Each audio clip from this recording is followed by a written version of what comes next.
Welcome to Tell the Damn Story, the show that explores the many ways to navigate the successes and failures that aspiring and struggling writers face to make your journey that much easier. And here we are again, ladies and gentlemen, to Tell the Damn Story. That's Alex Simmons. This is Chris Ryan. You know who we are. We're here to help you out. We're here to answer some of your questions today. Kind of a summer tradition with us around here. Although it's finally a little cooler and I'm airing out the whole house. So I get to wear a sweatshirt of some kind. Light one, but I'll still take it. So we're gonna go at least 5 questions. And I already see a theme here. Uh-oh. How'd you manage that? Just looking at, in the green room, looking at the questions that were scrolled on. Oh, maybe those aren't the right questions. Oh, no, not one those. time. Well, Alex, all right, no, let's see what happens. But I think Yeah. if you stay around, you'll get good practical advice you can use immediately. Bam. Absolutely more. Absolutely more. All right, let's tell the damn story on these questions, Alex. Yeah. These are again, a list of questions that come in from various sources of emerging, aspiring, struggling writers, sometimes my students, all looking for answers on how do we tell our stories from different standpoints, different challenges, and so forth. So Chris and I picked these particular 5 to look at today. And the first one is, how do I turn a vague idea into a full story?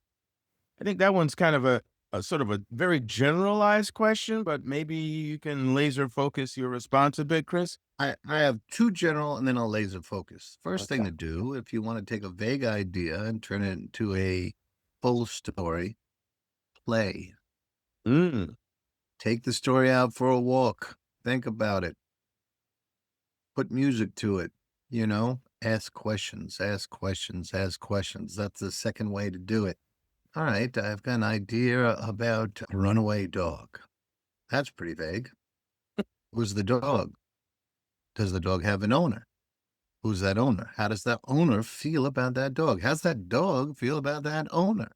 The answers to those will already start to focus your story on whether it's a boy who loves his dog running to rescue, or is it a girl who just found the dog and is heartbroken that he ran away or she ran away right away, or some son of a bitch who's been abusing the dog and now it's a journey to freedom. It's a chase to get it out to liberation and maybe find that little boy or little girl who will love that dog, no matter what age that little boy is. All right. So that's something. Chris, those are great ideas. Well, it's just a way to get the story starting to move from vague to detailed. So there we go. Okay, What do you think? I agree with you wholeheartedly, absolutely. And the only thing I would add to that is I know that some writers are going to go, "Oh, yeah, but what if the ideas I come up with or the answers I come up with aren't exciting enough, aren't clever like Chris, because he's been That's doing my it for favorite 1,000 part, years." Alex. That's my favorite part. Yeah. 'Cause then you can say, that's your little editor on your shoulder. Flick that idiot off and say, well, what would make it better? What would be really cool? What would be exciting? What would be heartbreaking? Glorious requested this week to go and see a movie. Go back and see a movie we've seen years ago.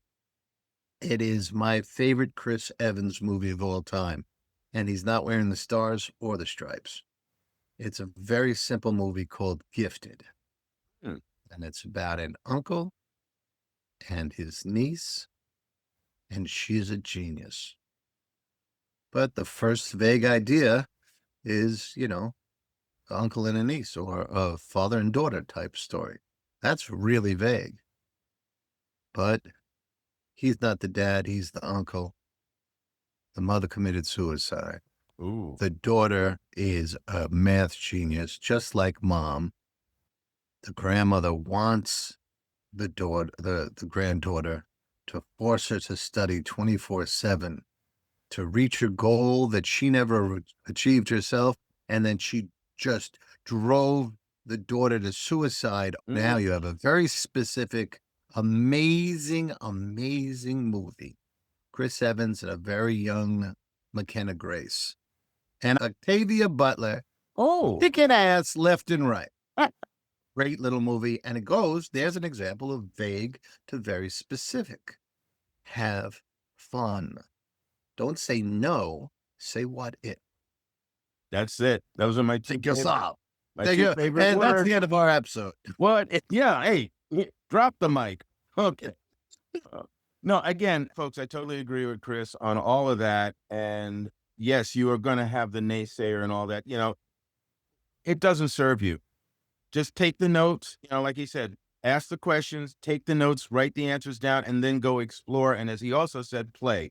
Give yourself Yeah. permission to play with the concept, see where it takes you. The last thing I'll say to this is also we judge, which we shouldn't, our ideas. We're brutal sometimes because of insecurity, or maybe naysayers are constantly buzzing in our ears. But the reality is your story, if it means something to you, it's going to mean something to someone else. An editor, whether it's an outside editor or interior editor, isn't meant to stop you. It's meant to spur you on. So it's not no, it's say more. All Mhm. right, what's question number 2, Alexo? Those questions. Alexo, How go can I ahead. build suspense without revealing too much? Well, here's where we start to build a theme for this episode, because this word would apply to question number 1, but it applies more clearly to number 2. The secret here, your special friend, your superpower is rewrite. So write the story, give away the suspense. Just get the story down there. Oh, the suspense could suck. The could be over explained. That's fine. Just get it down. Give yourself a Cheeto as a reward. Hooray! Just one. Yes. And then wipe off the orange stuff to your fingers. Go back to the story and say, okay, what gives it away? What can I hold off for later? How can I build suspense? You're not, as a writer, tied to an electric chair, so much. And I think part of it is our education system where there's so much right or wrong pressure.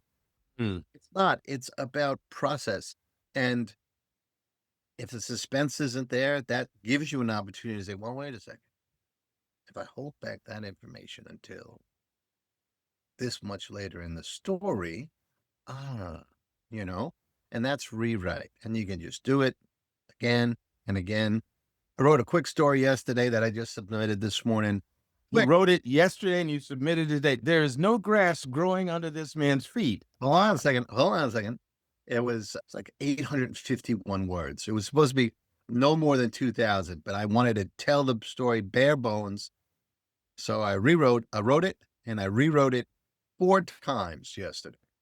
I would go, is this any good? And then I'd walk away and do something completely different. That's when a dog is helpful, because the dog's always like, let's go outside and, mess up some grass, and you can do that, or, sun comes over or whatever, and Wash dishes, make dust. whatever. It doesn't make a Yep. difference. And Yep. just let it work in the back of your head. What else does it need? What does it not need?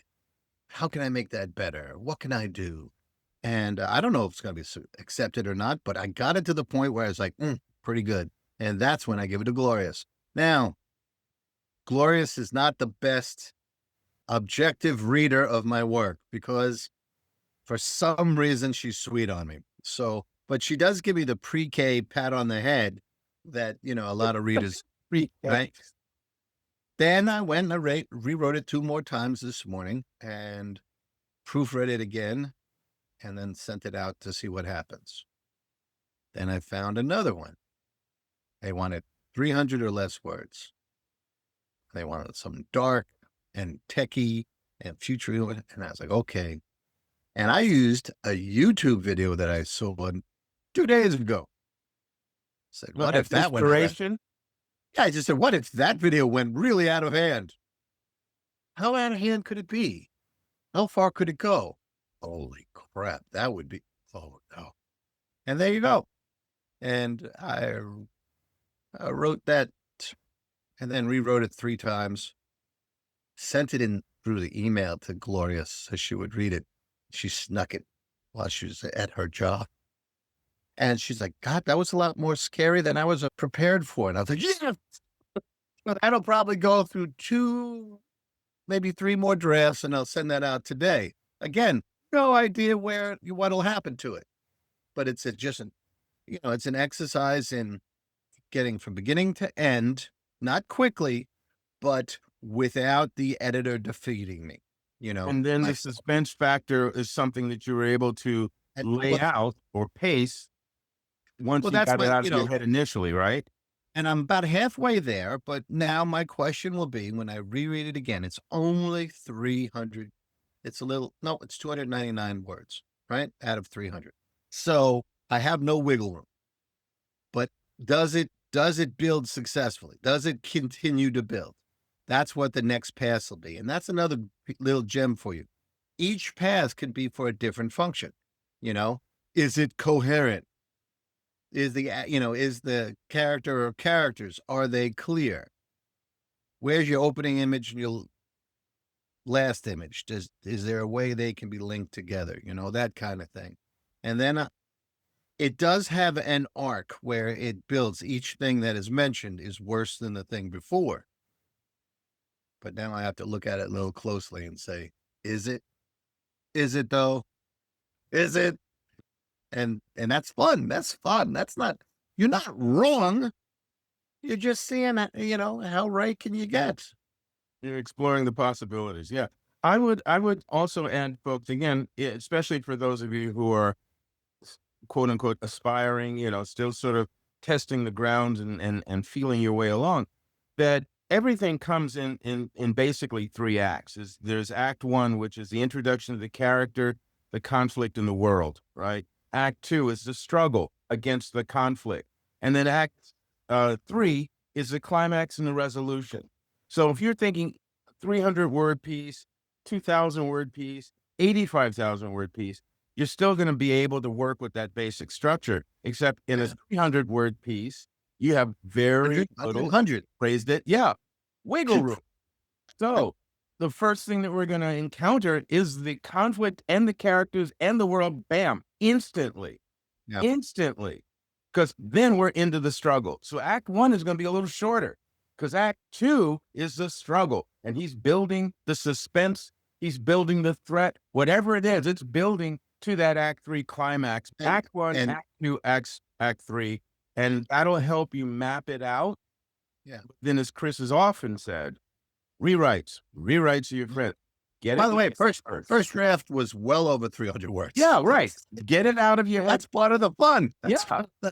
Holy smokes, how do I knock down 1,500 words to 300? Let's find out, kids. Yeah, I think it was 350 or 370. I was like, all right, we got to do that. 85,000 words. I got to knock it down to 300. 6. Yeah.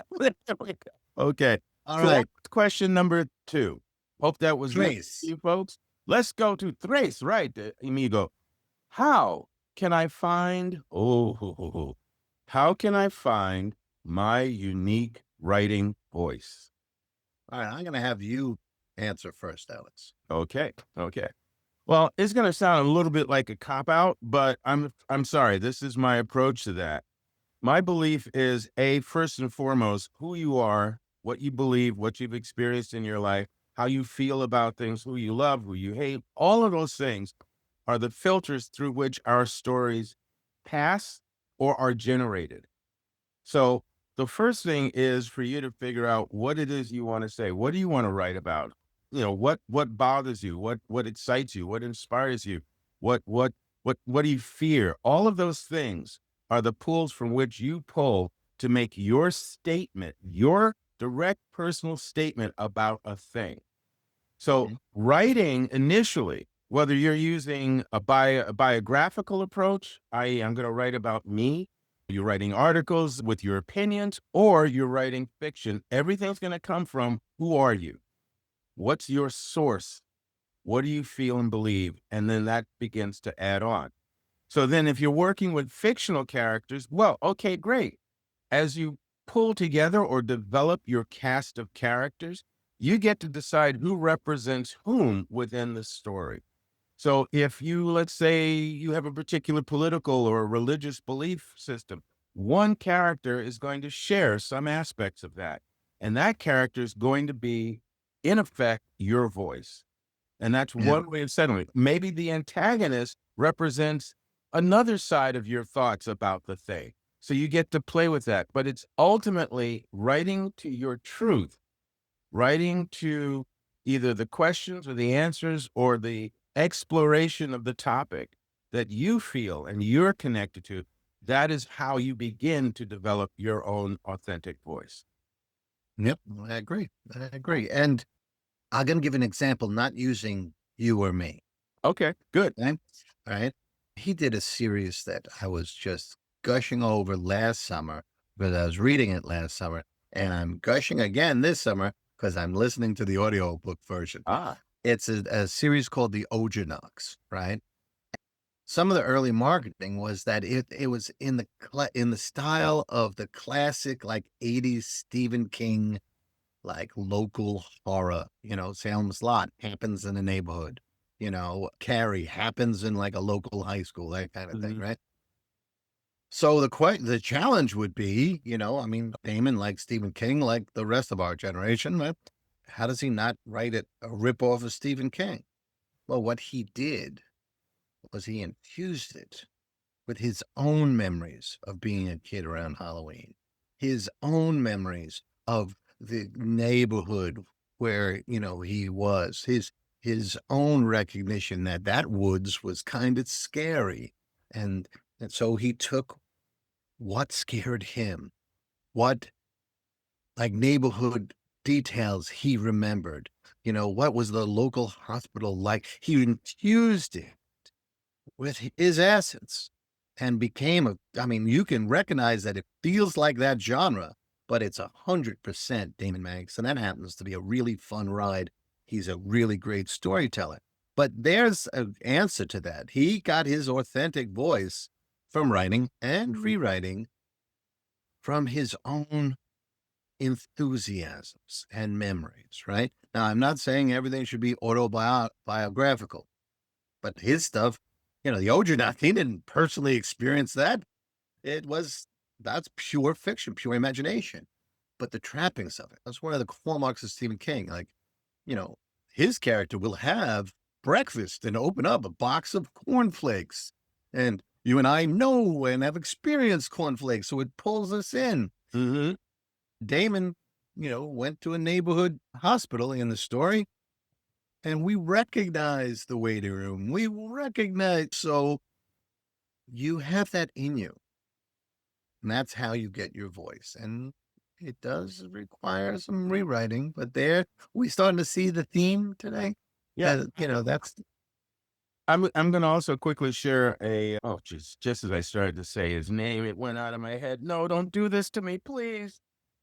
Oh, I hate this. Okay. All right. Dave Chappelle. Thank you. Doo. I'll be all right. and that was a name worth waiting for. Yes, Dave Chappelle tells this story, and I won't tell it as well, but I'll make it much shorter. Dave Chappelle is talking about, he says, a number of people think that he was raised in the hood. He says, no, that's not the case at all. And he talks about how when he would hang with, especially when he was coming up with as a comedian, when he would hang with some of the rappers and everything, that they'd be talking about what it was like in the projects, and the life in the project and everything. And he'd be nodding. He said, I had no idea what they were talking about because that was not my experience. But he said he wanted to be accepted by, the crowd that knew that life. So he just kept his mouth shut. But the thing of it is, he said he talked about his experiences and they were talking about their experiences. And he said they would talk about how hard it was in the project and all of this. And he says he felt kind of jealous because some of that stuff sounded like it was fun or cool or whatever, an experience he didn't have. So a lot of the times, you can hang with people who had a completely different life experience than you did, but there are going to be certain viewpoints and ways of looking at the thing and telling your own stories that are going to find certain commonalities, but also going to have its differences, sometimes subtle differences. And the bottom line is who you are, where you come from, what you believe, all those things that make you you is absolutely the filter through which your art should pass. Mhm. Okay. Great. Hey, Great. Great. Great. Great. well I'm glad you done. came up with the Damon Manx because I remember we interviewed Damon and Okay. there's some good stuff in there. And if I could call them, I'll put in the show notes or in the, Yeah, there's 2. There's an interview I did about his journey, and then right. Yeah. there's one we both did. I'll put those Yeah. in the comments area so that folks Oh, can go back to that. All right. but So first, yes, but quattro. first, another, Question quattro. yes. How do I balance action and emotion in a scene? It's me or you.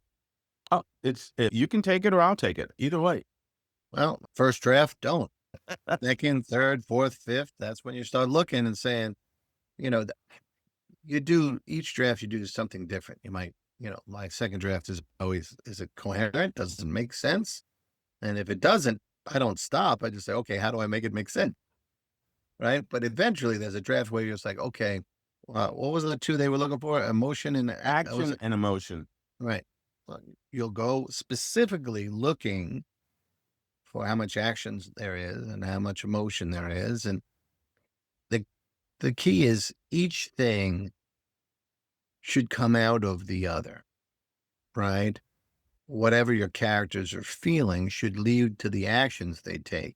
Whatever the actions they take should in either resolve the emotions or, especially if it's a longer story, usually complicate those emotions until it gets to a point where a decision or an action has to be taken that cannot be taken back. That's your climax, right?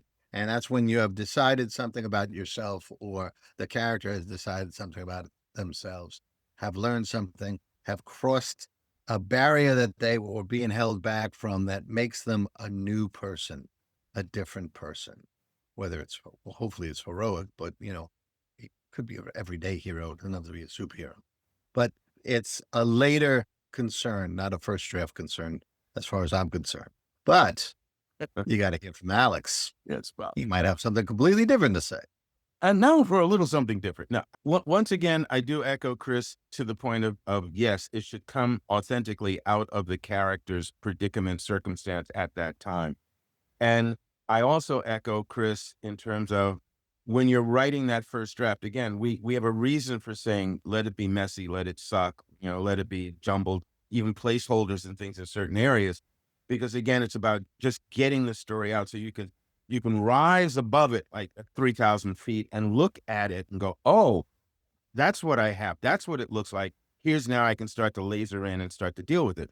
So if you have action sequences or you have emotional sequences, maybe the first time you've written them, you're writing them and it's a frenzy of interplay, and then boom, you go. But when you go back to read through it, you might say, "Oh man, this is over the top here. I got him like smashing through a wall, and I was like, this is too much. Let me back it up."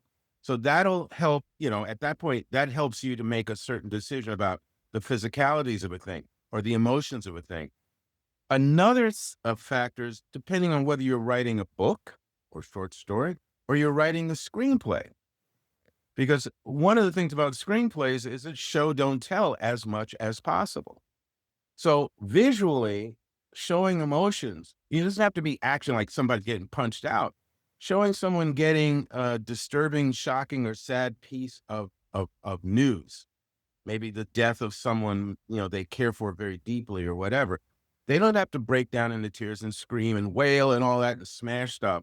It can be a subtle series of expressions on their face, a little bit of the body language. And we watch that build from the initial shock of the news to that emotion taking over them. And you pace that out so that we, the audience, if it's a screenplay, or the reader, if it's a book, begin to connect to that moment in that person's experience because certain emotions are universal.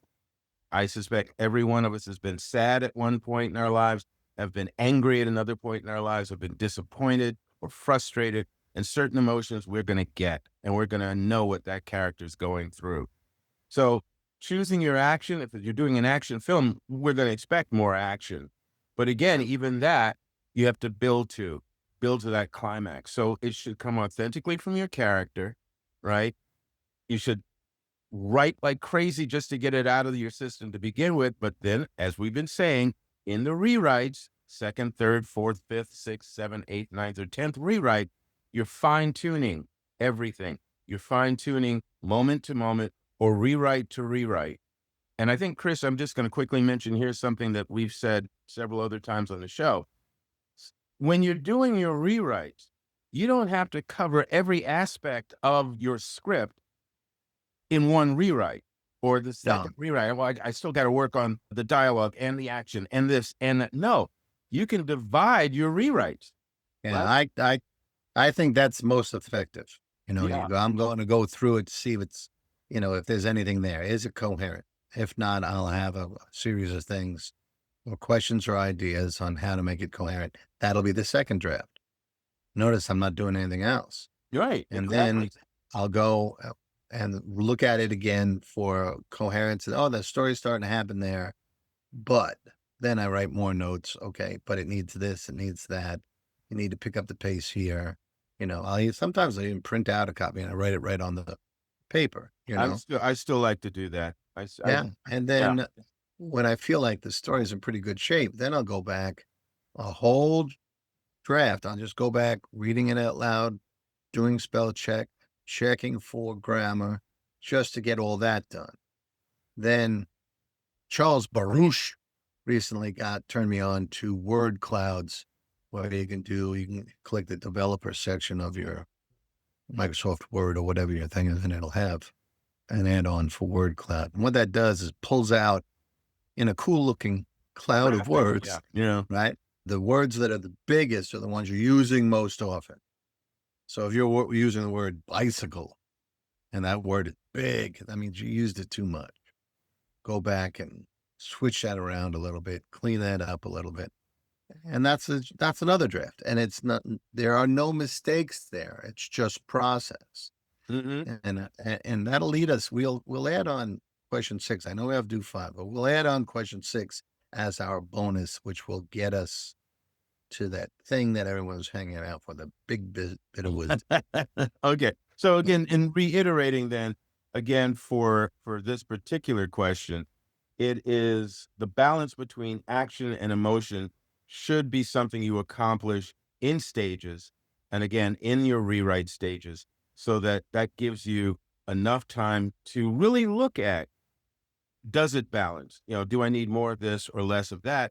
And also in terms of emotion, in your rewrites, it gives you an opportunity to find different ways of expressing emotion, as opposed to he growled, he sneered, he spit, he yelled. There are other ways of expressing certain types of subtle emotions or extreme emotions with a body language or an action that would be just as effective, if not more so. So Yep. again, rewrites are your friends. If people are saying, but I might need this. Here's a quick kind of cheat or safety net. Open up a new file called whatever the name of the story is, edits. And then if you think you have to take a chunk out that it doesn't work, copy it, cut it, put it in the other file. Then you don't have to worry about, I missed it, I lost it. It'll be there. And I'm telling you, 99 times out of 100, you'll never go back to it and you'll never need it. But it takes away that worry, which will slow you down forever. So there you go. Good, good. All right. What's Well, question? I think we got yeah. question 5. Yes, we are. We are. How can I improve pacing in my writing? Again, you've gone through a bunch of, drafts, or passes through your work, right? When you feel like it's pretty much there, then what I tell everybody is, okay, get yourself a snack, get you some, so you feel good about it, wash out your face, so, cold water, whatever, come back, turn it on, and then read it out loud as if you're getting paid $10,000. And that will help you not mumble through it, but it'll help you try for performance level reading. And what you'll find out there is anything that is wrong will stick out. I usually use a print copy so I can just make notes and keep going, Mhm. circle something or whatever. But you'll also find, oh, this section here doesn't seem to be going anywhere, or this section flew by, it needs more, or this thing feels like molasses. And that's all good stuff. Just, sir, put your little word and word note, molasses, slow, fat, add more, or whatever, and that's your pacing draft. And then you go back and adjust it as you felt needed. Sometimes you'll read it twice, maybe 3 times out loud like that to see if you're right. Maybe it was your reading, but once you get it, that okay, I'm pretty sure of it, then you're going and you're looking for pacing, or you're going to adjust according to your notes for pacing. If something's dragging, it might be a quiet scene, but did you overwrite the quiet scene? Mm. Were you enjoying the banter between the characters too much? Raise your hand if you've been guilty of that. Mm. Sure. Yeah. That's part of the deal. Alex, how would you improve pacing? I just throw out all the vowels. That Okay. that's a tribute to a writer you and I both know who has moved on to a higher publishing house. He would say things like that. Just take out all the vowels. Take out all the vowels, you'll be fine. No, I mean, pacing for me is definitely something that I feel when I'm writing, but then I definitely check the way you were saying when I do the readings of the during rewrite sessions. Because when you're writing, and especially if you're in the zone, you're feeling it, and things are happening and the phrasings are coming, whether they're sloppy or not, it's happening and you're building to the scene and then you're out of it. It's great. It felt good. Yeah. Okay. Right. And you might continue on with 2 more chapters or another scene or two, and it's great. And you really feel like, yeah, that was it. It felt good. It felt right. And the next day you're reading it and it's, wait a minute. No, Well, yeah. So again, while you're writing, go with it. Go with what you're feeling. Let it come out. If it's sluggish, work through it, get it finished. Finish it. Finish the yeah, scene or finish the chapter. Even if it's laborious, finish it. Because the next day or an hour or two later, when you go back to, you're going to go, yeah, no wonder it took me so long to get through this thing. This isn't necessary. I just said this over here. So again, that hindsight, meaning when you're reading what you already wrote, allows you to see it more clearly. And yeah, again, in the loud reading, when you're reading out loud, this is a funny thing because in some of my classes, when the students have a reading of their script, some of the performers are not actors. So right. they're not giving, a performance, they're reading the lines because, and so we remind each other that the what we're hearing are the words, but maybe not the intent behind them. So keep that in mind as you're reading it. So this goes back to what Chris is saying. When you are reading your work out loud, put something into it because that way you'll have a better sense of how the pacing is working or not working, and you can be more effective. And just so people are clear, all the greats do this too. You know, Charles Dickens, although, Gloria's a bigger fan of Charles than I am, but his daughter in I guess her memoir of her living with dad, she used to say that she used to come home from school and think he was having a party up in his room because there'd be all these different voices, and then she eventually became old enough to realize all those different voices were dad, and he would just, he would be performing it. It could be helpful. Yeah. But Yeah. again, key rewrite. And that brings us to question number 6. Yes. The bonus question. Bang, bang, bang, bang, bang, bang. And what is that bonus question, Chris? Well, that says, how do I know when my story is ready to share? Oh my God. And it ties in to our answers all through this episode, which were read it back, rewrite, rewrite. Here's how you know when it's ready to share. Your need for rewrites have finished, have slowed down, and now you're nitpicking, right? And when you read it out loud, as if you're getting paid 10 grand, you're getting through it much more smoothly. Mm. You'll feel it sounds right. And that's brings us to a bonus of a bonus challenge. You have to be, this is one of the hardest things for humans to do. You have to be completely honest with yourself. Mm. Dishonesty falls in two categories. One, which we'll talk about in detail in another upcoming episode, that's when we're our own favorite gods, right? And like, this is so great. Amazing. This is perfect. Let's not touch a word. Perfect. And the right. And the other side of that is this sucks. Oh, how did I even think I could do this? Oh my God. It's the worst thing ever. I should be shot. I should just be shot. That would be the only fair thing. Both of those approaches are wrong. You got to be honest with yourself. Does that work? Is it doing what I asked it to do? And then depending on the story, you'll have specific, did Jack get to, did they catch up to the dog? Did they save the dog? Is the relationship with the dog fine? Or did the dog get free from that mean guy and find a loving home, or whatever the twist ending is going to be, whatever. When you have less questions and more satisfactory readings, it's ready to share. And I'm gonna Doesn't mean it's perfect, Yeah. but it's ready to share. I'm going to add two considerations in there. One is the person who is their own worst naysayer and convinces themselves repeatedly, because of the little creature sitting on the shoulder, that no, I can't share this. No one else gonna, no, I can't. And it sits in a desk for months, years, whatever. Right?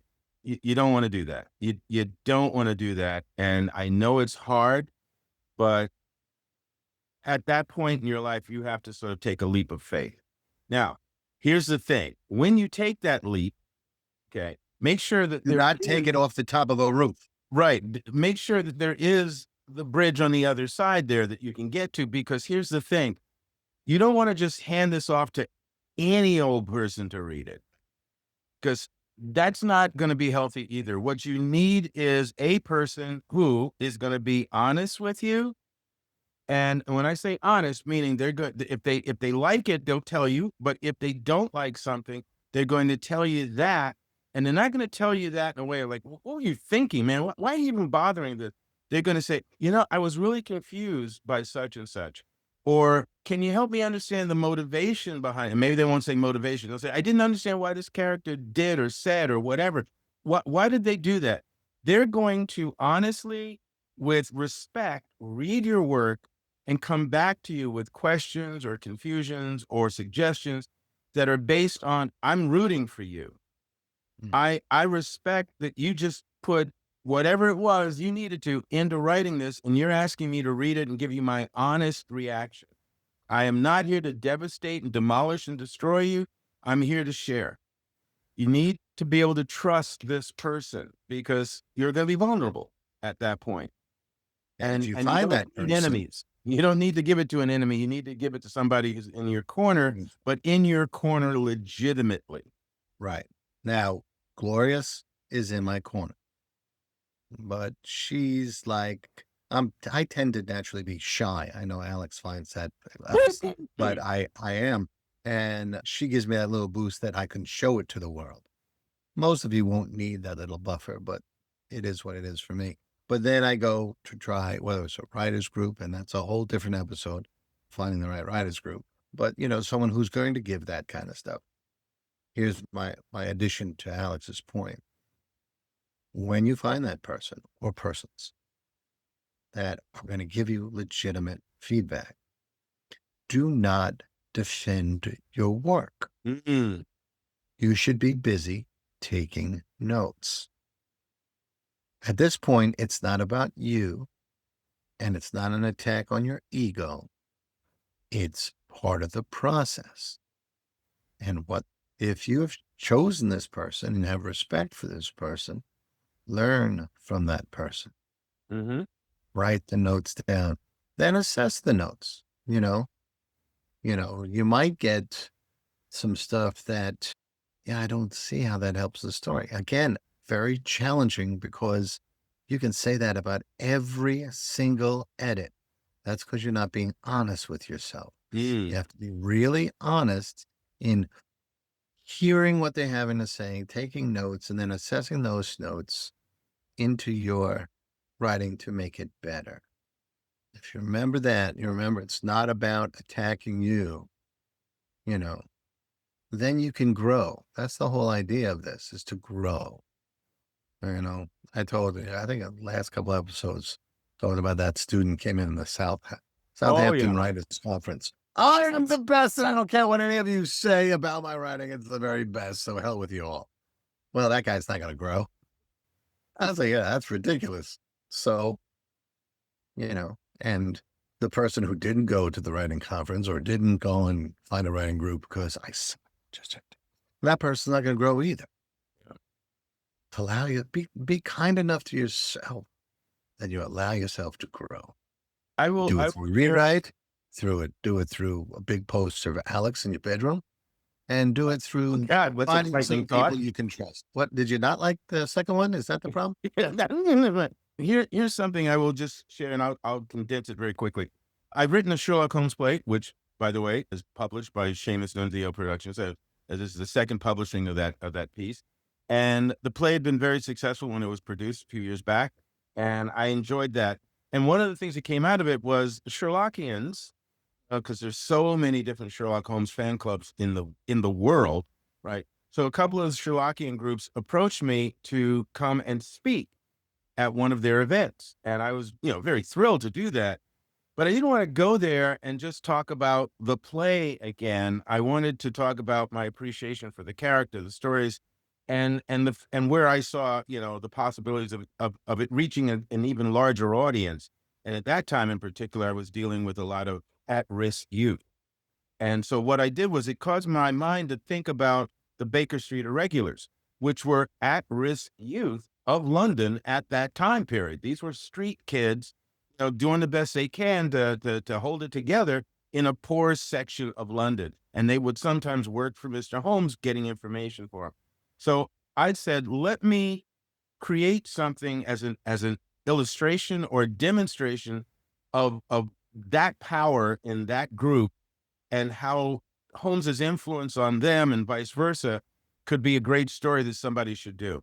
So I wrote a scene and I worked on it. And again, like I was saying in this episode, the emotions and everything was there. And I was writing, so I was just feeling all of it. And I did a couple of quick edits. And then on the day that I had to speak, and it's one thing if you're going to speak in front of like a room of like maybe 12, 15 people. But when I got to the event, it was 100 people. And I'm up on the stage now and at the podium, and I've got this thing, and as I looked out across, and I'm not shy. I was an actor for a number of years. I know what it's like to perform in front of an audience. But as I looked out over this room full of people, and I realized that I had never shown this to anybody before, I had no credentials about this piece. What the hell was I thinking? And for a split second, I was thinking that, you know what, just BS your way through a wonderful time and talk about the play. Many of them have seen the play. It'll be great. You'll get out of this. And something went, and then what? What about the reason for why you wrote this? The reason for why you wanted to make this statement? The reason that might possibly enlighten them or might even connect to somebody out there who's had the same thought. Oh hell, here we go. And I read it, and not only did it was it well received, thank goodness, but it led to me actually doing a series of dual two middle grade school books. Why am I having trouble talking today? It led me to do two middle grade books called The Raven League, which I co-wrote with the buddy that I mentioned earlier, Mr. Bill McKay, that were published. So you never know where it's going to go. You never know where it's going to take you. But if you don't take that leap, you're guaranteed to be standing in the same place years later. We Okay. don't want you to stand in that same place now.